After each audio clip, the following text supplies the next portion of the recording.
Good morning, everyone. So we're really excited to have Career Day today.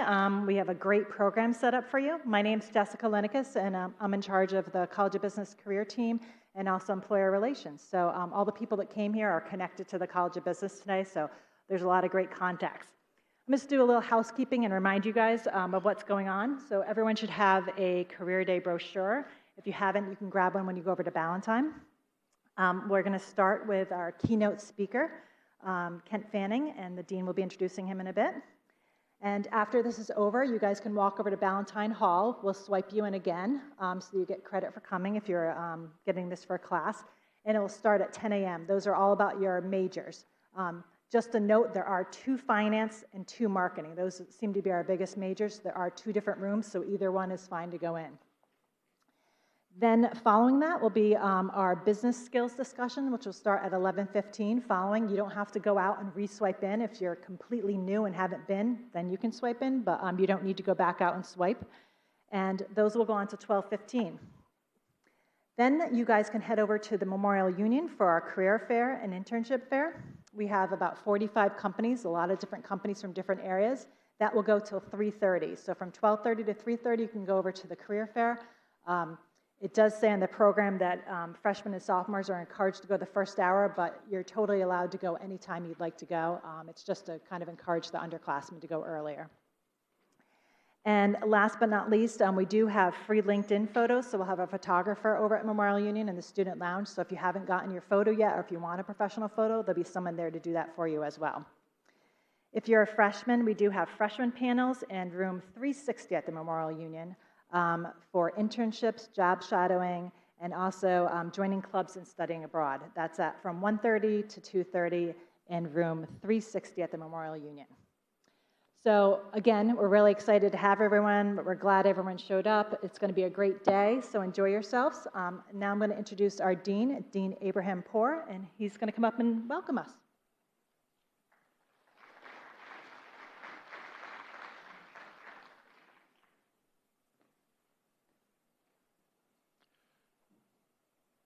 Good morning, College of Business.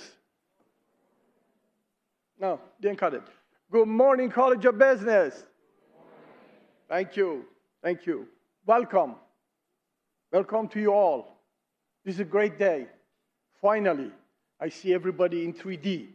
And the warm bodies here with a smile, even with the mask, I can recognize that. It's a great day. The weather actually is beautiful. And we special ordered this one for our guests so they can feel warm in this location. We have a great guest for you. But before I introduce our guest, I would like to basically say thank you in advance to our team. The entire College of Business staff worked hard to put this together.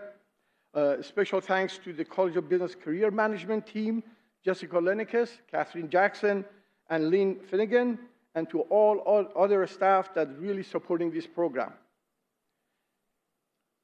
Additionally, I would like to recognize 3 alumni who set up endowment to support career services and help fund events like Career Day. Kent and Diane Fannin, class of 74, and Jesse Baker, class of 96. With their generosity, the URI College of Business can help bridge the pathway from the academic classroom to the innovative business world. 2 of them are here. I want to thank them in person. Thank you so very much. Now to introduce today's keynote speaker. When I introduce this speaker, I do not look at him as just a speaker. I look at him as a friend and a great person who's a major, major supporter of the College of Business. Our speaker today is Mr. Kent Fannin, who recently retired as a partner in the Dallas office of Chartwell Partners, a national retained executive search firm. He previously held senior positions in multiple industries, ranging in size from startup ventures to large corporate organizations, and was also an operating partner in the private equity field where he served as chief executive officer for 2 healthcare portfolio companies and on the board of a 3rd one. He's currently He's currently a board member of On-Site Health Diagnostics, a national employee health screening and analytic company, and on the advisory board of Medaxian, which provides advanced information tool for use in operating room. Mr. Fannin holds a BS with high distinction and honors in accounting from the University of Rhode Island, of course, College of Business, in 1974, and an MBA in finance and marketing from the University of Chicago in 1976. He currently serves as the chair of the Dean's Advisory Council for the College of Business here at URI. He served on several other boards, and I'm not going to list them because then I have to just continue the day. So he will talk about his work. So instead of me telling you about his accomplishment and his journey and his career path, I would like to ask him to come here and tell you about his own journey. Please join me in welcoming Mr. Kent Fannin to the stage. Thank you, Marlon. Appreciate it, Marlon. Thank you. Thank you. Thanks, everybody. It is a particular pleasure to be back here in Edwards Hall. My freshman biology class was in this room, as well as a number of events. You may, in passing, heard of the rock group Chicago. Their first performance was on this stage. My wife and I first saw a James Bond movie in this auditorium, Live and Let Die. So aside from dating me, this is a very special room. I'm thrilled to be here. My goal this morning really is to tell you a bit about my career and some of the choices I made and how the University of Rhode Island fed into those and made many of the accomplishments possible. The dean first approached me almost 2 years ago now, in 2019, about making this address in 2020. A pandemic at that time was just a theoretical risk. I began gathering newspaper articles, other periodicals, which I could use as reference material, trying to update myself on things that would be relevant to you, and also, if the obvious okay boomer kind of comments came, I wanted to be able to respond to that. And then, of course, something happened. The world changed, and that theoretical pandemic became very real, with the disruption and loss of life, postponed and canceled events, major impacts on the worldwide economies, and dramatic change in all of our day-to-day interactions. Interestingly enough, last year at a URI Foundation board meeting, the president of the university at the time, Dr. Dooley, who shares the same 1970 high school graduation date that Diane and I share, made a very touching and astute observation. Some of you may know this. In May of 1970, following the shooting of 13 college students at Kent State University in Ohio, 4 of whom died while protesting our continuing involvement in the Vietnam War, most campuses shut down, including URI. There were no graduation ceremonies that year, and there was an uncertainty about what would happen in the fall of 1970 when we were starting our term here at URI.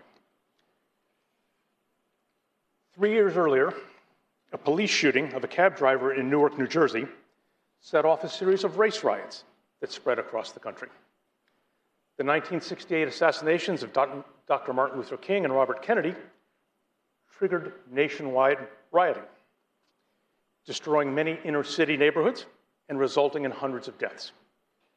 The 1968 Democratic Convention in Chicago was marked by protests, riots, documented police brutality, and a general feeling that things were tipping out of control in the country.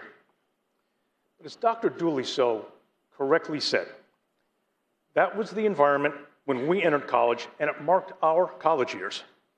Even as many of our peers continued to fight in Vietnam, in many cases returning home to scorn for serving in that war. 55,000 American pilots, sailors, and soldiers were killed. Not exactly an uplifting time for us personally or for the nation. It was wrenching. Probably sounds pretty familiar to what you've experienced and what you've seen over the last couple of years. So why do I raise it now? Because we watched, we learned, we talked, we protested, but we did move forward. We didn't solve everything, and we created other problems that subsequent generations, including yours, will have to deal with. So, in trying to think through what I could possibly say to you as we head towards your graduation, and with everything that's occurred since early last year, I circled back to what I learned at URI and the 4 years here that shaped my career. Interestingly, just as you're experiencing, my 45 plus years in the workforce were significantly impacted by changes in technology, regulation and deregulation, media and communications, and social interactions. Same thing you're dealing with right now. When I arrived in this campus in September of 1970, the technological changes included the introduction of cable TV and moving from mainframe computers using punch cards to Fortran and BASIC languages on time-sharing terminals. That may all be foreign to you. Personal computers were still several years away, but these were huge steps forward for us. After 2 summers as a janitor in my old high school, my first summer internship while at URI was with American Airlines corporate headquarters in New York. That was between my sophomore and junior years. I spent that summer basically working as a grunt, cross-footing hundreds of individual worksheets with expense lines down the side and months across the top. You know this as an Excel spreadsheet. That didn't exist then. If someone at American wanted to see the combined budget for all of our cities in the eastern United States, as an example, I was responsible for taking perhaps 10 individual budget summaries for each city, 53 lines down the side, 12 months across, and adding them together on a new summary sheet, manually. Okay, on my manual mechanical adding machine, I'd punch in row 1, column 1, the labor expense in January for Boston. Next sheet, same thing for Providence.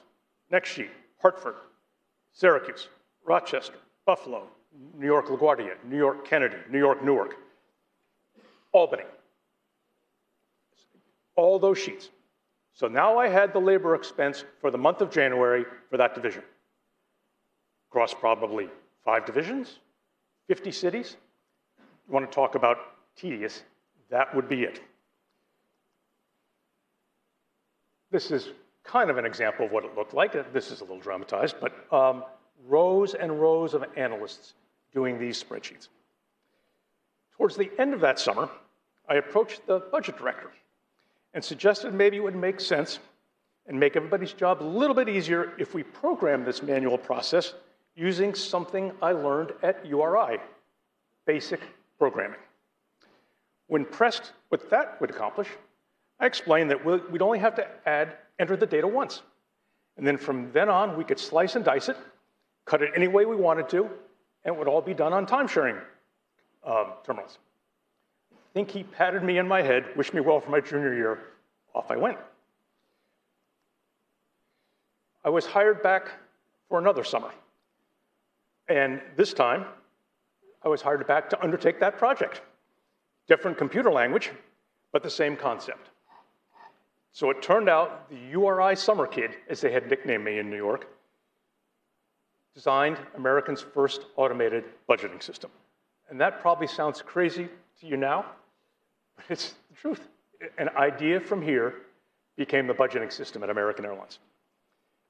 At that time, the US airline industry was heavily regulated.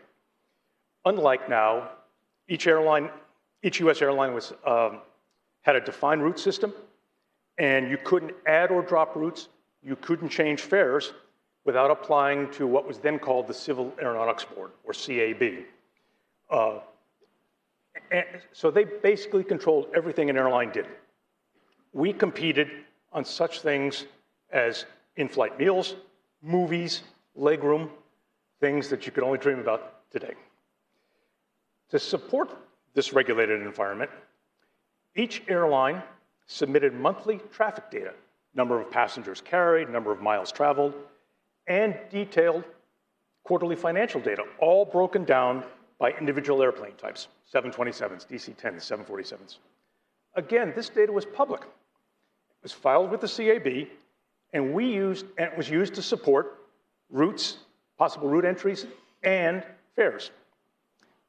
American would buy copies of that data for all the airlines.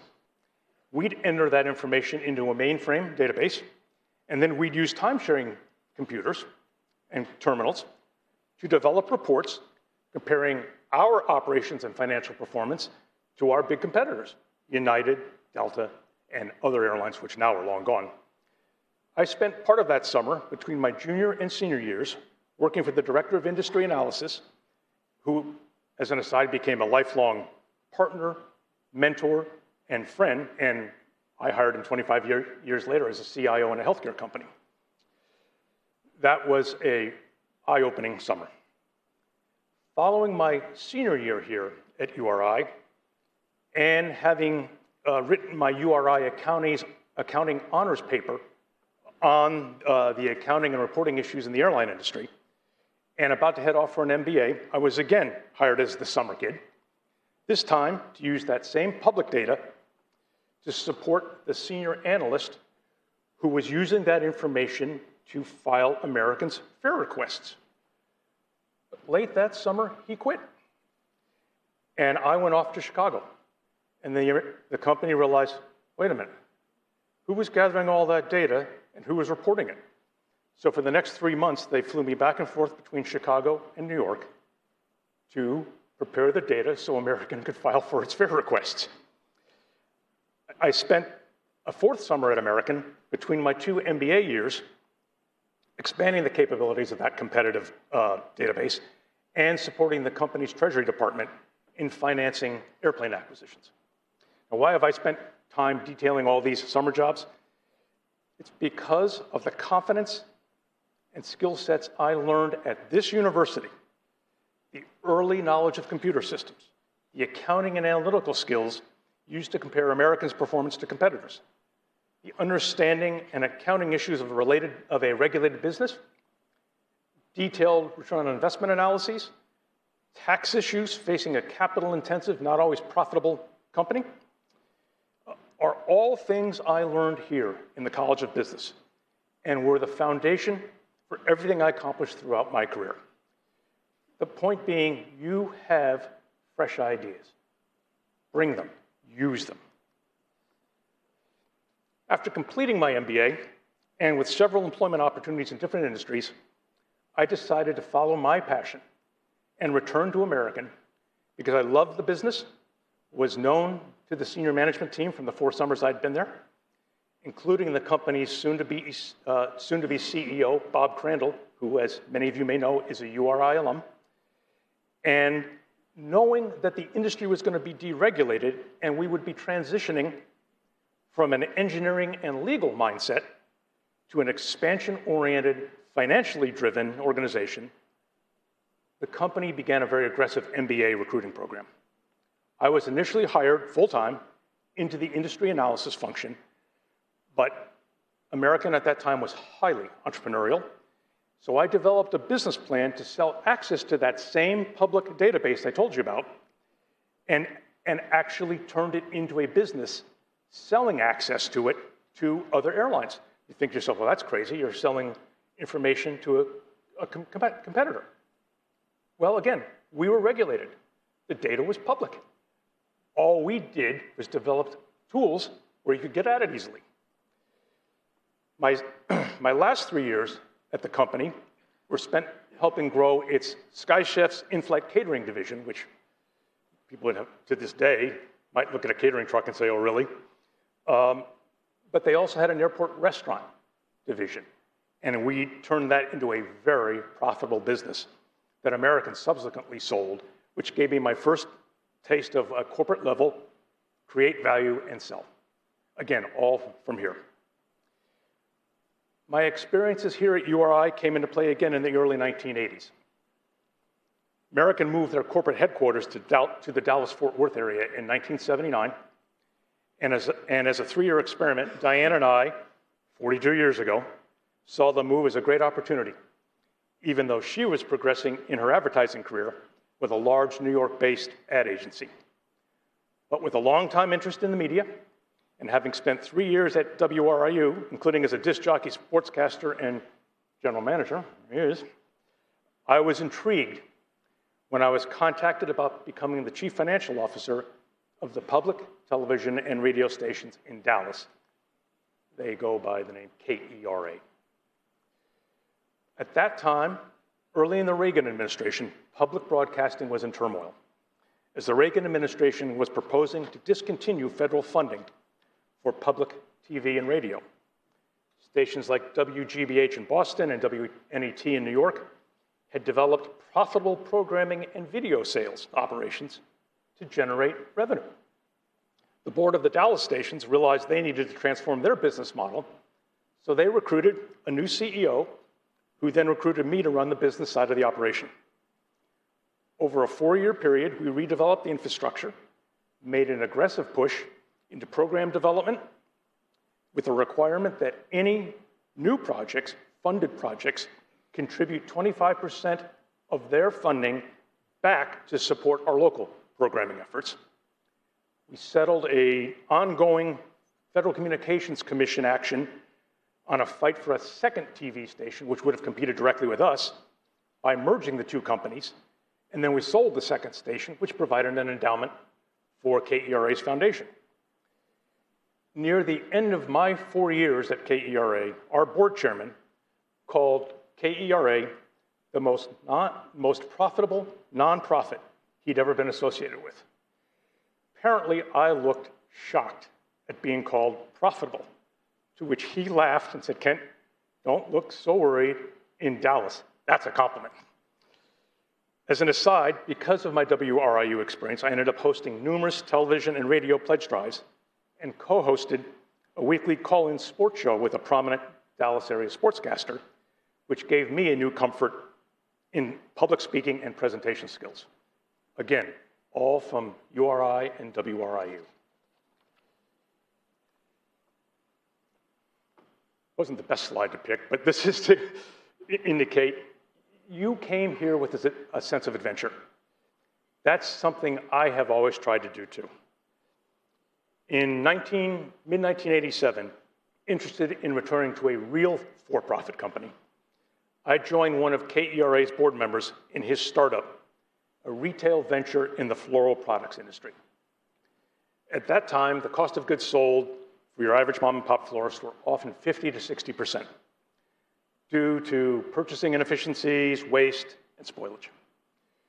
We had commissioned a study that suggested that could be cut in half through centralized purchasing and production, and then as well as using demographic and site selection models to identify exactly where the best places were to site stores. As the CFO, I developed all the financial processes and management systems for this new company called Flower Country USA, including a centralized call intake center, because upwards of 50% of floral purchases to this day still are over the phone. We created a worldwide wholesale buying company, a frequent flower program, ripped right off from American's concept with the Advantage program, which had been started in the 80s. And I also oversaw the real estate acquisition effort.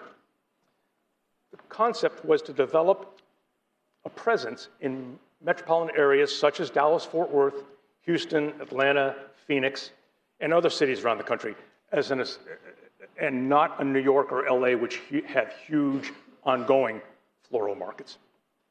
Build 12 to 15 stores in each city, supplied by a central production facility. The stores were really a billboard in one sense, and then attack a market that way.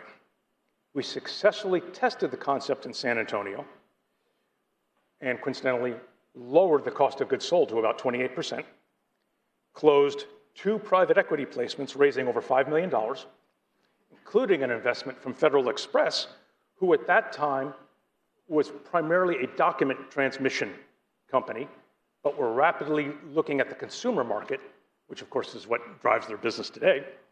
But they saw this as an early attempt to use their services in the consumer market, delivering time-sensitive goods, flowers.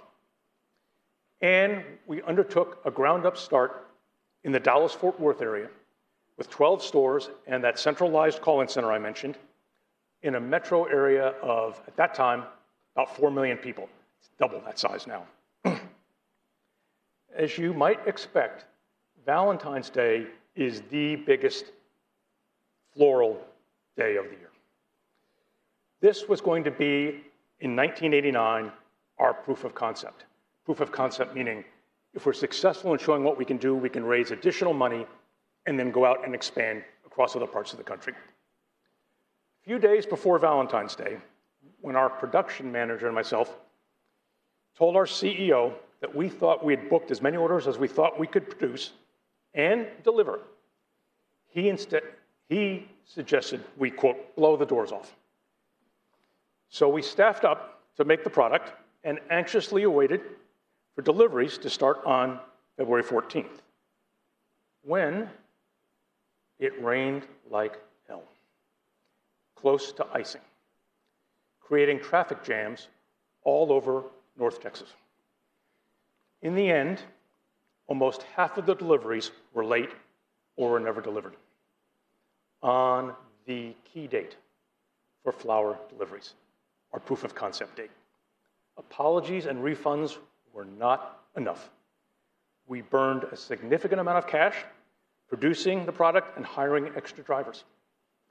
Our initial proof of concept was an absolute train wreck. And now we had to offer credits and refunds.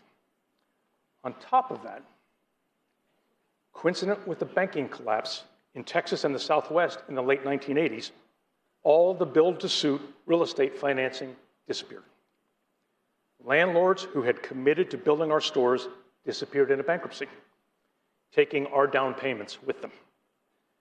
That's what we'd raised capital for. Our board resigned after naming yours truly to take the company into a Chapter 7 bankruptcy, one of over 13,000 bankruptcies that year in the Northern District of Texas. Diane and I were also investors, so we now had the ability to claim we had experienced the true Texas entrepreneurial experience. I needed a job. This was over. So after licking my wounds in more ways than one, in early 1990, my former boss and mentor at American Airlines recruited me to join him and two former PepsiCo executives in a consulting project with a large hospital company. This began my 30 years in the highly regulated healthcare industry. Epic Healthcare was initially a $600 million revenue owner and operator of 38 hospitals in 10 states, which had been spun out of a larger company. Its former owner and management had a contract to provide all of our very complex healthcare back office functions, including accounting and accounts receivable. But they were sold to a different private equity owner, and they canceled that agreement.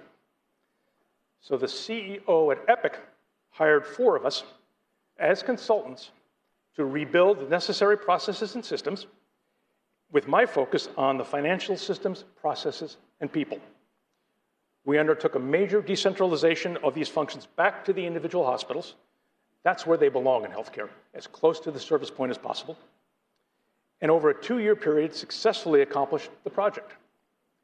The CEO then asked me to join the company as an executive officer, overseeing, again, my background in accounting, all the company's operation support services, including nursing, quality assurance, continuous quality improvement, facility accreditation, as well as strategic planning. I found myself in some pretty interesting roles for a finance guy, including assuming an interim CEO role at one of our hospitals, which was in danger of losing its government funding because of some reporting issues. Right at the same time, as it turns out, our CEO was negotiating the sale of the company. We were able to settle that issue, and through that and an aggressive entry into other services based out of our hospitals, including home health, we grew over a 6-year period the company to over $1 billion in revenue and sold it in mid-1994 to what is now HCA, the huge nationwide hospital and surgery center company. Our former CEO, with a Commerce Department background during the Reagan years, then went off to pursue his public service and political ambitions, and until recently served as the US ambassador to Uruguay. I'm going to circle back to this in a second. After a short breather, which clearly I needed, I was recruited to Dallas-based MCare, at that time a publicly traded NASDAQ physician management company specializing in emergency medicine. I'm not sure if you're aware of this, but most hospitals outsource their hospital emergency department physician staffing and management to third-party companies. MCare would sign multi-year agreements to recruit and staff hospital ERs, and as part of that agreement, provide all the necessary management services to bill the patients, insurance companies and payers, provide medical malpractice insurance, which is a huge issue in emergency medicine, and pay the physicians. Beginning in the 90s, companies like MCare began acquiring standalone ER groups who had those local contracts, or smaller regional companies, smaller than ours, that had multiple contracts. My initial role with MCare was as their corporate development executive. I'd go out and identify acquisition opportunities, meet with potential sellers, usually physicians, negotiate a price, secure the approval of the hospital where the physicians were practicing, and then close the acquisition. I really loved this role. The founder, it was a nationally known emergency medicine physician and leader, and a dear friend today. ER docs are highly engaging, highly entrepreneurial. They tend to work 14 to 18 12-hour shifts a month, but then have a number of outside interests. They're really fascinating people.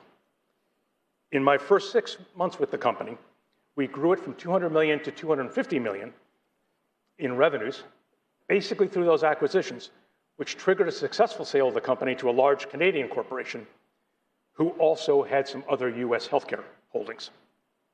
We then purchased one of our biggest competitors and several regional companies. So within 2 years, we were a $500 million company. We had doubled its size in 2 years. While keeping my corporate development responsibilities, in early 1999, I was named the CFO of the company, basically to rebuild the infrastructure to support what was now a national company that employed over 4,000 physicians and had hundreds of hospital contracts. I absolutely loved that company. Unfortunately, our publicly traded Canadian parent incurred a write-down of a totally unrelated business entity. Actually, it was in the waste management business. And to raise cash, decided to sell its healthcare assets, including MCare. It took them 2 years to do it, and it included me joining with our founder, our senior management, our senior physicians, and JP Morgan Chase to make a bid on the company. Regrettably, we were outbid in 2001, and after a short transition, I departed the company. The good news in all that was my number two, who I had first met 11 years earlier at Epic, and I recruited to MCare, was promoted to the CFO and was instrumental in the growth of that new version of the company over the next 15 years. And there is a lesson too, one of them being networking.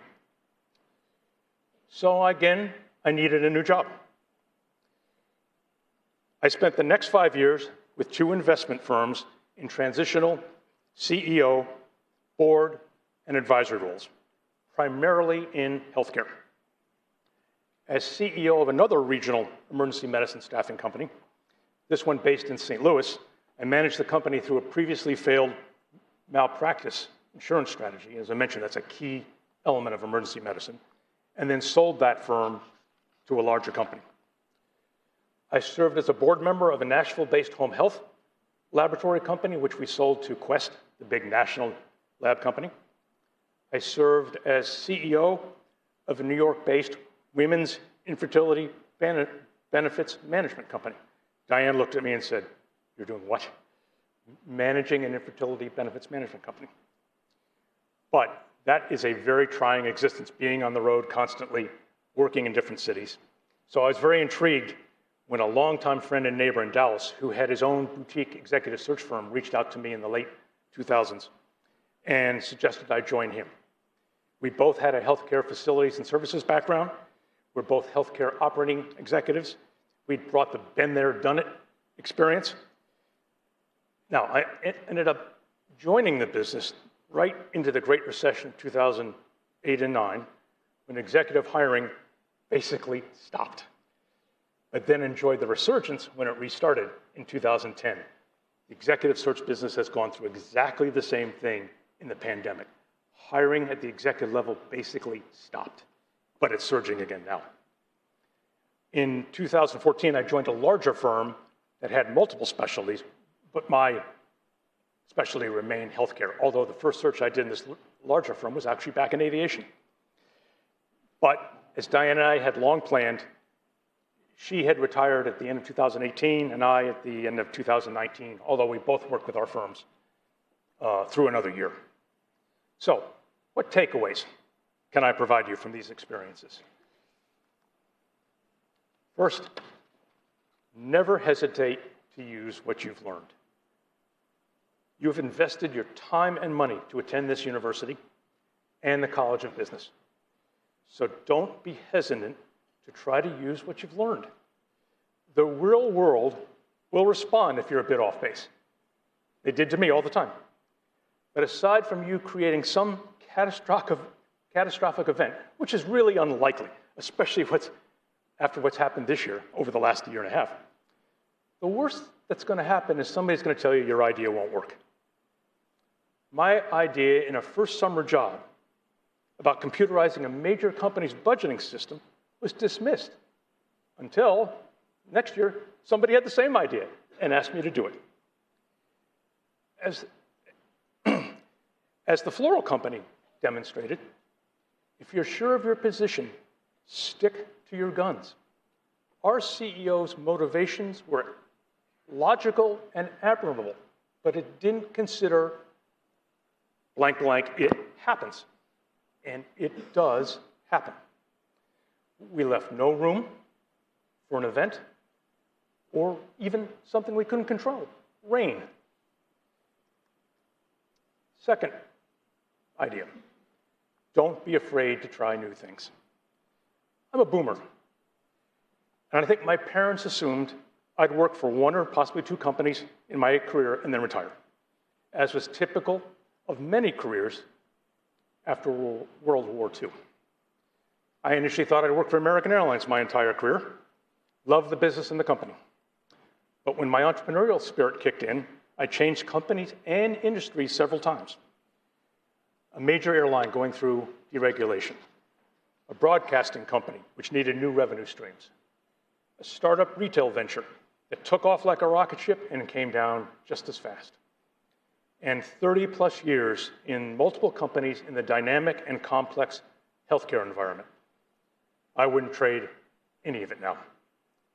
That is corporate life these days, and in several cases, bluntly, it was actually pretty good news for me. It involved sales of companies that I was participating in. We've had two recent Career Day speakers here, Monica Garnes at Kroger, Al Varecki at Hasbro, who've had or did have extended careers in one company. It's just not as common these days. God bless if you do it, but it just isn't as common. Be open to an opportunity that doesn't check all the boxes. That's the third point. Get valuable experience, learn about organizational dynamics, and then move on if you feel you've been capped out. That may be easier said than done right now, but the reality is, and you folks know this, one of the impacts of the pandemic is it is creating a wealth of new opportunities, including entry-level opportunities that hasn't been seen in years. Take advantage of it. Fourth, be aware of politics, but don't play politics. Politics, and I mean corporate politics, it's a reality. Every organization has internal politics, independent of ownership, structure, or mission. That includes not-for-profits. Be aware of it, recognize it, and recognize the value it can bring in making decisions. But don't try to use it to your advantage. It is the rare case when someone who is overtly political achieves what they really want. More often than not, it blows up. And never burn a bridge. I mention that because, as I told you, I ended up leaving MCare, a company I truly loved, when we weren't successful in buying it back. To say I wasn't happy when the new CEO replaced me would be a dramatic understatement. But he had his own number two. I knew it was going to happen when we weren't successful buying it. Years later, that CEO and my friend the CFO became my biggest search clients, multi-million-dollar assignments, because they knew me and they knew I knew the company. If I had burnt that bridge, which was so tempting, I can't imagine the hurt it would have been to my career. As I've tried to talk to, find a common thread in your experiences. Sometimes it's a role, CFO, Chief Human Resources Officer, General Counsel, which really translate well across companies and industries. Or maybe it's a discipline or expertise, accounting, marketing, operations. In my case, it was developing infrastructure and managing growth in organizations heavily impacted by regulation, deregulation, and the internet. You stop and think about the four industries I mentioned: airline business, entertainment, retail, and healthcare services have been impacted by all those things pretty dramatically. And of course, and as you'll talk about today, network, network, network. If you're pursuing a corporate career, you may want people in the search profession to know about you, people like I've been. But unless it's a very senior position, most job changes occur through networking and, these days, social media. Related to networking is involvement in your community, and especially if it's your adopted community. Getting to know its culture, its needs, and what is important to that community. I cannot tell you how rewarding that has been for Diane and myself, first in North Texas and now being reattached here. I mentioned my former CEO at Epic, who was until recently the ambassador to Uruguay. Before Epic, he had been in President Reagan's Commerce Department, and after we sold Epic, he became the Dallas County Republican Party chairman. Then an elected Texas state legislator. His eventual goal was to be the governor of Texas. And although he didn't achieve it, he's still out there serving his country to this day. And if you see his Christmas card, he has, I think it's 3 sons, all serving in the military. He always encouraged his senior team to give back. Turns out Diane and I are huge Texas Rangers fans. That was a compromise made about 40 years ago, with me being a Yankee fan, Diane being a Red Sox fan. We turned up in North Texas, so we compromised around the Rangers. Became very involved with them. They had an annual formal dinner dance fundraiser that involved all the team members in black tie and their spouses or significant others and fans who would mingle together at this function and then have dinner and dancing. Epic Healthcare was, and it was around, fundraising was for the Cystic Fibrosis Foundation. That's because the Rangers CFO son had CF, and I was on the board of the North Texas Cystic Fibrosis Foundation. Diane and I co-chaired that event for 2 years. The first year with the Hall of Fame pitcher Nolan Ryan, which was a kick. And then the second year, we co-hosted with the team's managing partner and his wife, George and Laura Bush. George Bush did become governor of Texas, and we were invited to his presidential inauguration in 2001, all because we became involved in something that was important to us. Diane's currently on the board of a senior citizens advocacy and support organization in Dallas called the Senior Source, and she chairs their marketing committee. My search firm contributed by donating our services to find their CFO. At that time, the Senior Source was led in Dallas by a native Rhode Islander and URI College of Business grad we knew, Courtney Nicolato. Small world. She's now the CEO of the United Way of Rhode Island and on this university's board of trustees. How coincidental is that? Last point I want to make is give back to URI. And I'm not standing up here asking you to give money right now, but give back in any way you can. We reconnected with the university back in the mid-2000s, first through Michaela Mooney, who I think is here today, and then subsequently Sarah Lobdell. The relationships we have built by reconnecting with this university, I can't begin to value how highly we value them. 3 deans of the College of Business, including Dr. E. The last 2 former URI presidents and their spouses, as well as Dr. Perlange and Mary. Others on the senior university team, as well as the URI Foundation. Their commitment to the university and, folks, the outstanding progress this university has made are a testament to their efforts, and we are really proud to call them all friends. And that's reinforced by 2 things I've been trying to emphasize to you: networking and mentoring. Giving back to URI can be as simple as helping others in the College of Business mentoring program. And if you're not taking advantage of it by being a mentee, you are really missing a marvelous opportunity to learn from those who have come before you. And I'll say it again: network, network, network. Just before I open it up for questions, I just want to add a couple of personal comments. As I mentioned at the beginning, when Diane and I entered URI in 1970, it was a tough time with a lot of uncertainty, social injustice, and political strife.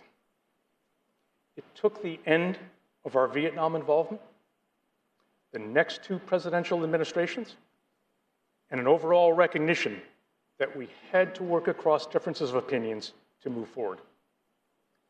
Transition from the greatest generation, which typified the post-World War II folks, to the silent generation through the 70s, to the baby boomers, Diane's and my generation, brings us to today. With significant social and technological change, with many changes, but also, at least in hindsight, several failures or mistakes, some of them I think historically may be humdingers. Today's environment, with entrenched, unyielding positions that seem to defy compromise, and through social media, an ability to create a reality that may not really exist, it's toxic. But I'm optimistic about the future because it is now your time. You've weathered the worst pandemic in 100 years. You've grown up in a media and communications environment you know how to manage and use. You're not afraid to use technology to increase productivity and improve your own lifestyle. And you know there's going to have to be significant change for this planet to survive. Folks, the last 5 presidents of this country are baby boomers or older. The US House and Senate have that same profile. You and the 2 preceding generations have the education, the skills, the awareness to move this country forward, much as was expected of us 50 years ago that Dr. Dooley mentioned. I firmly believe in your ability to take this and run with it, and I'm counting on it. Thank you, and happy to answer any questions you might have. Thank you very much. You want to stay there? Yeah, sure. Wow. Thank you. Thank you very much for the great presentation. I want to add one thing that Mr. Fannin mentioned, and I want to reiterate it, and that's very important. Things started when you step at URI the first day. Do not wait to start working on those 7 takeaways after you graduate. Take the opportunity right now and build on it. This is the greatest place. This is the safest place to fail, by the way, because you can immediately take care of it. The payback for failure is very low here. So please be brave, be entrepreneurial, take advantage of what's given. Start networking here. Your friends can be found here and will carry you throughout your life. Be part of the life of everything that's happening in this community. So please make sure you take a note of it. I told my colleagues we will send those takeaways to all of you. So you have it, you can use it. Every day you can look at it. With that, we're going to open the floor for question and answer. Is there any question? There will be a microphone coming.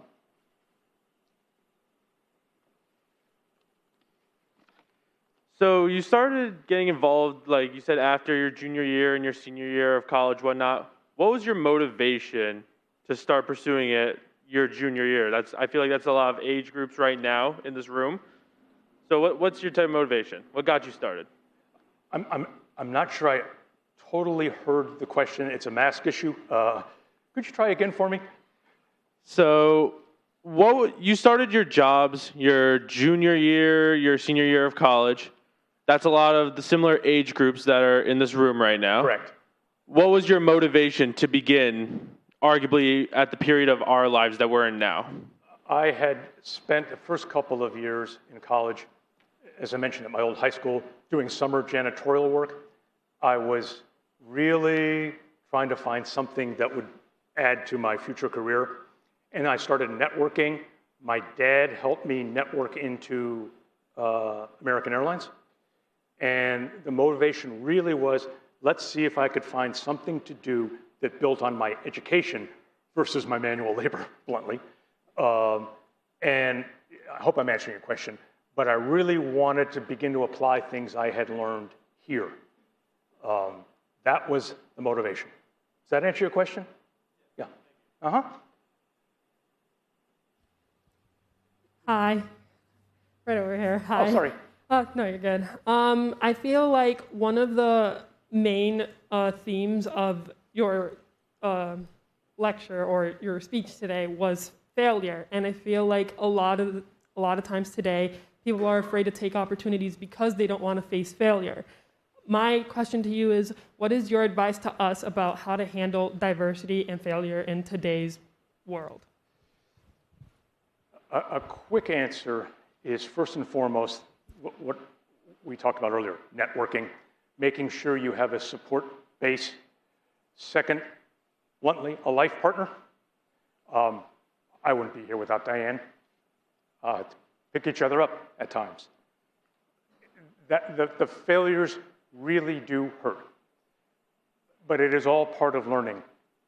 And what I wanted to do and hoped I successfully did was take the experiences, for an example, the flower country failure. I never went into another situation where I didn't try to consider all the worst case outcomes. That tended to serve me well. Losing my job, bluntly, being fired from MCare, hurt like hell because I loved it and I built it. That happens. I mean, I can talk about it now, 15 years later, because it was a growing experience. And I took it as a failure. It wasn't a failure. It was a huge success, so much so that somebody wanted to pay more for the company than I was going to be able to raise. It does take some time to get over something that you've totally sunk yourself into, But what I have found is a little bit of time and somebody or a group of people who can support you will get you through it and tends to get you to the next step. If that's a fair question to fair answer to your question. There's a question in front.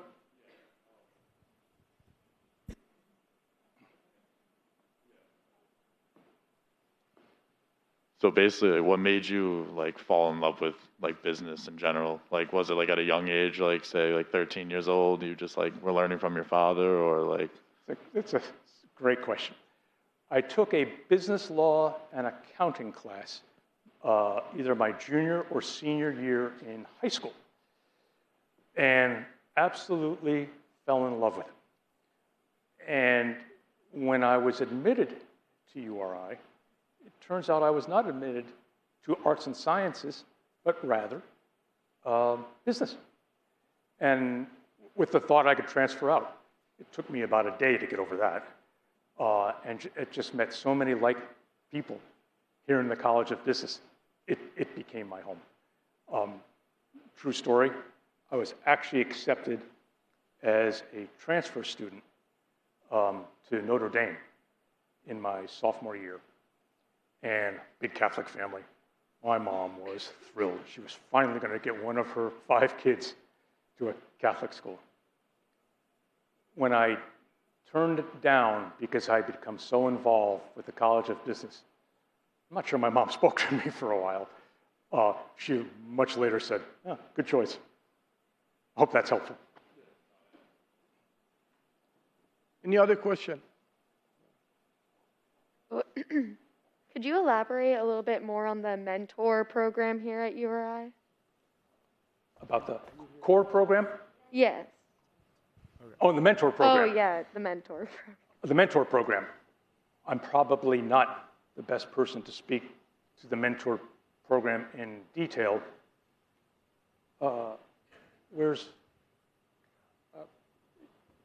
Yeah, Jessica oversees the program, so she would be the best person. So we can have her answer that question after the event. If you can come and see me, whoever asked that question, I can help you with that. What I will say to you in general is Diane and I have participated for a number of years in the mentor program. We have found it invaluable. We hope the students have too. We have continued to follow their careers. They seem to be doing really well. I don't think it's because of this outstanding mentoring, but we are thrilled when people reach out. Yeah. Let me explain a little bit here. So be a bit me. clearing. Hold on one second. Who's that? Somebody's talking. Sorry. We do have a mentoring program at the very high level. Please contact Jessica Lenekes, and she will guide you. She identified mentors for you. As Mr. Fannin said, he mentored and mentoring students, and we have a list of volunteers who are willing to work with the students. So what you need to do is contact her, and she will arrange it for you. Okay? Else? I'm up here. Hello. So one of my questions is that you mentioned in your story and how you got to where you were, that you were able to rise through the ranks of different companies and achieve high positions such as CFO. So my question is, what was your mindset in climbing the ranks to get to those positions, and how were you able to beat your competition that were also going for that? That's a great question. In most cases, the only place I felt competition was in a big company like American, where people were always vying for roles, and I was passed over more than once. Never thought about it as much as competition as to what did I really want to do next. I would have loved to have been into the airline scheduling side or marketing side. I kind of got pigeonholed as a finance guy, which was partially the reason I decided to move on.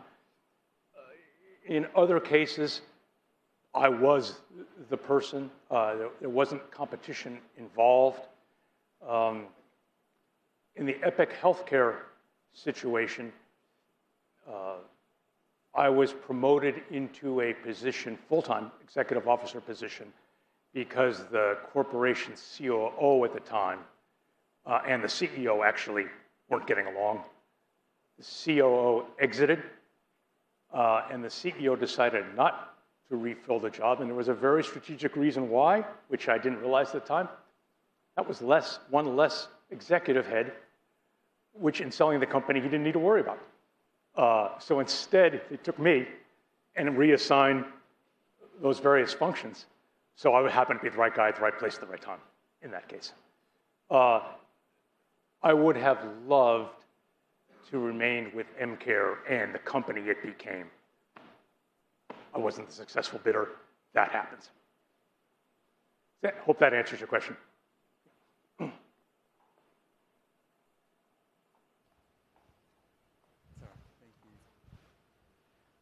So I have a quick question. You've seen the world of business develop throughout such a long time, and what would you say would be very good skills to make us stand out from others? Because I feel like most of us at this point of our lives, we don't have too much under our belt. So what would you say are some good stuff to go for to make us, just pretty much stand out apart from others? I think some of that relates to where your first employment opportunity or opportunities are, and if to the earlier question, there are similar people in a similar role, or if you're in a, I'll call it a unique position where you are being counted on to be it. An overriding thought is learn as much as you can, talk to as many people as you can, and if at any point in my career I could do something over, it would have been to drop the admittedly competitive mentality I had early in my career and instead been a little bit more willing to go with the flow and see how things develop. It's sure easy to say that 35 or 40 years later, but it is true. The other thing, I want to say this delicately, it isn't as prevalent today, but I was involved in some thorny personnel issues early in my career, which was not atypical of the 70s and early 80s. And that's part of why I mentioned the whole political aspect. Some of those thorny HR issues related to relationships within companies and that sort of thing. In these days, I would say immediately seek out someone whose job it is to deal with that. Don't try to handle those kinds of things yourselves. There's just so many landmines. And those support systems didn't exist 30 and 40 years ago. If that's an answer to your... Yeah. Yeah. Thank you. Any other questions?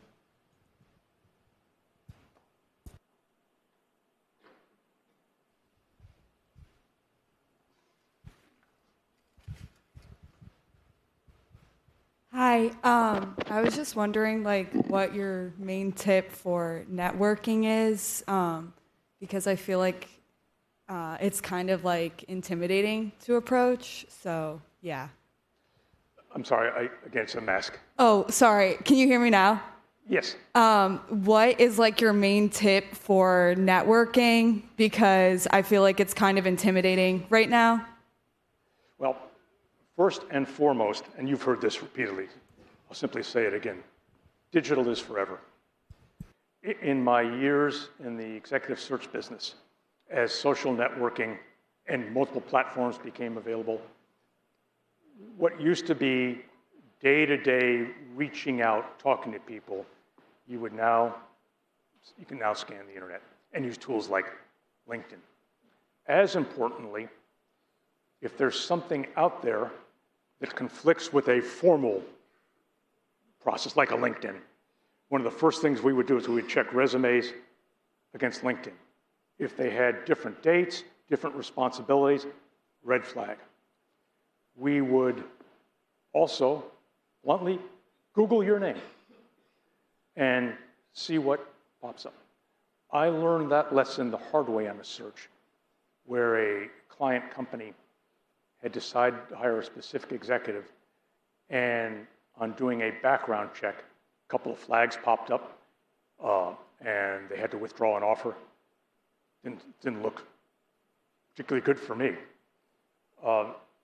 So digital is forever is most important. And I cannot stress this enough. As you move into the workforce, Google your name.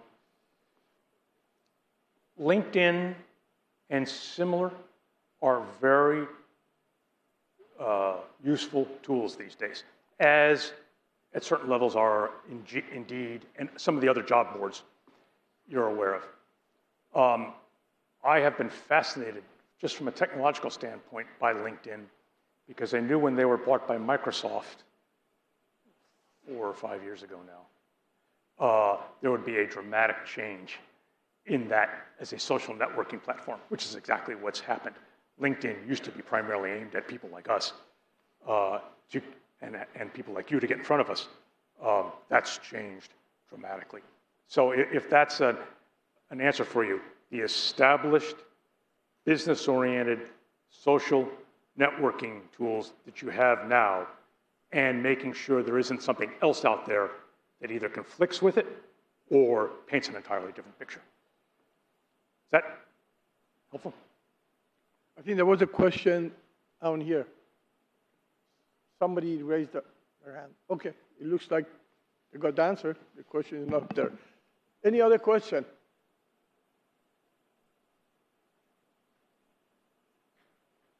Hi. Can you hear me okay?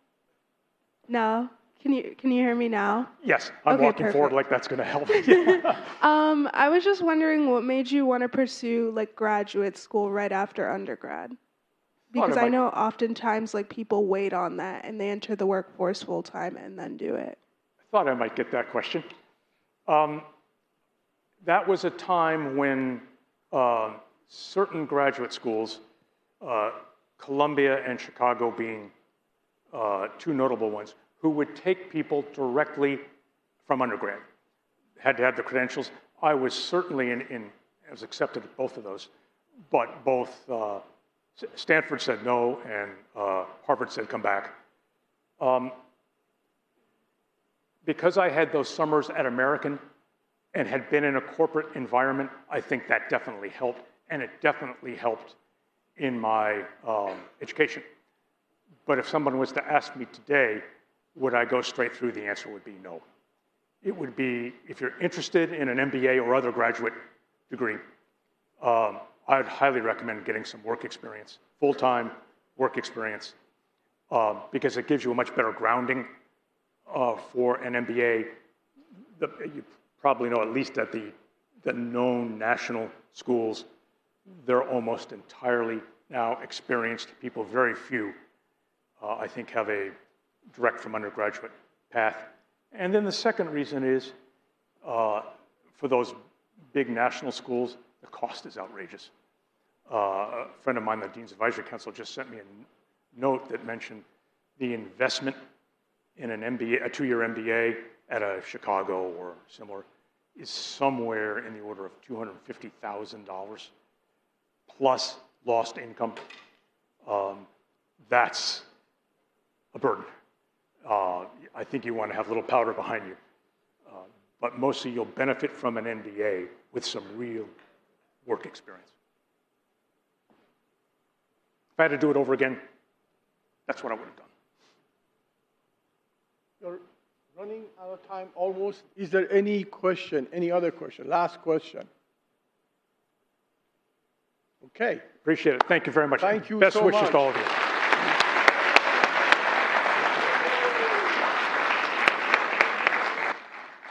This was a great event, and the way I measure it is by number of questions asked. Mr. Fannon, please just stay 1 second.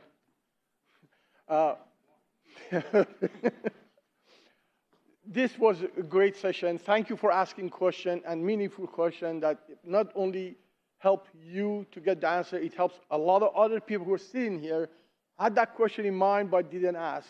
So it comes back to one of the points that was made. Please get involved in your classes. Do not sit if you have any question and say, okay, I'm afraid to ask question or whatever.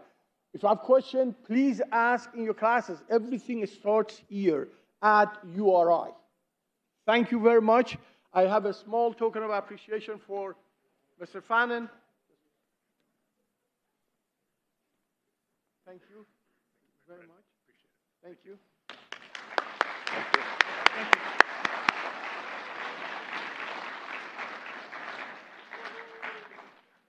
This concludes this session. I was told to remind you at 10 o'clock, be in Ballantyne Hall because the rest of the program for today starts over there. And I wish you luck and a lot more fun today. And please attend all the sessions that you can. Have a great day, guys.